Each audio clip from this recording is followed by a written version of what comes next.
From the Atlas Center at the University of Colorado, this is News Team Boulder. Hello and welcome to News Team Boulder. I'm Alex Solomon. And I'm Kelly Schuberth. Here's what's happening today.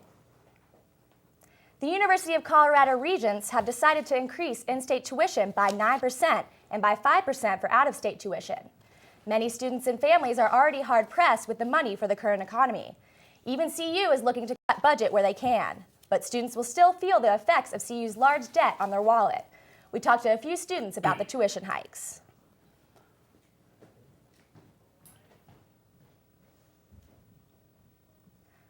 They're blowing all this money on, prettying everything up and fancying everything and building new buildings that I'm not entirely sure they even need. That feels good. But Thank you. with the whole economy situation, understandable, I guess.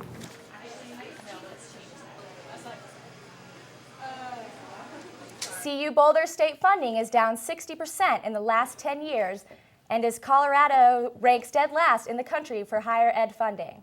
Students at Auraria campus in Denver are worried about a recent string of violent crimes.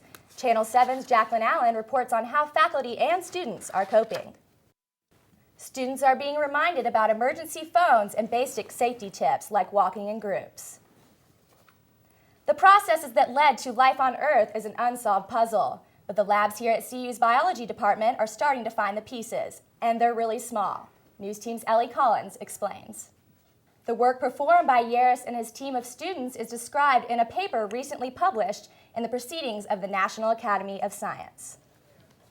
Next, Google's making the world of biking a whole lot easier right here in Boulder. And students are going bald on campus today. Find out why when we return.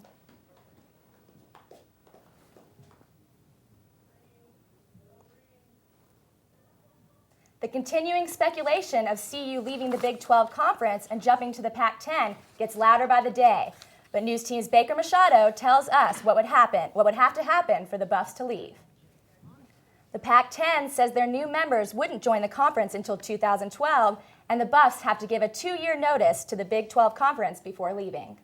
That's all I've got for sports, guys. Thanks a lot, JT. Absolutely. Coming up, a look at the weekend's weather.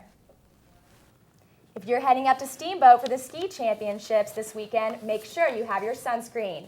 It's going to be a nice warm weekend. Haley Fritzen has the details in our weather forecast. Thanks, Haley. A 7-year-old from California is being called a hero. The boy called 911 when he heard his parents being threatened by 3 armed men in his home. Carlos told reporters it was his mom who taught him to use 911. Police say that if it had not been for the boy's brave actions, the incident may have ended tragically. Ever think about eating breast milk that has been made into cheese? For this New York family, it has become just another snack. After the break, find out just how tasty it actually is. Get ready, all you cheese lovers out there. There's a new type of dairy product being churned up in New York City. A chef is using his fiance's breast milk. CNN's Jeannie Mose gives the homemade cheese a taste test. So if you're interested in making some breast milk cheese, check out the chef's recipe online at chefdanielangerer.typepad.com. Forbes magazine released its annual list of the world's richest people. For only the second time since 1995, Bill Gates' name was not on top. This year, the title of world's richest went to Mexican telecom mogul Carlos Slim, who has a net worth of $53.5 billion. Slim's financial edge over Gates is small by billionaire standards, just $500 million. Thanks for watching, and we hope you'll join us again for Boulder's only television. We're gonna go. It's St. Patrick's Day on campus, and hair is flying everywhere. News Team's Philip Thurner is live at the UMC fountain to tell us about the good cause. So, if you have a good head of hair you wouldn't mind missing for a while, head on down to the UMC fountain today.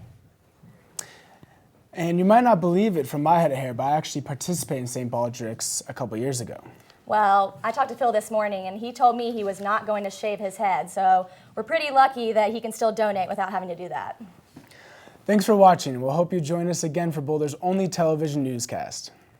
You can also find us on the web at newsteamboulder.com. Have a great day.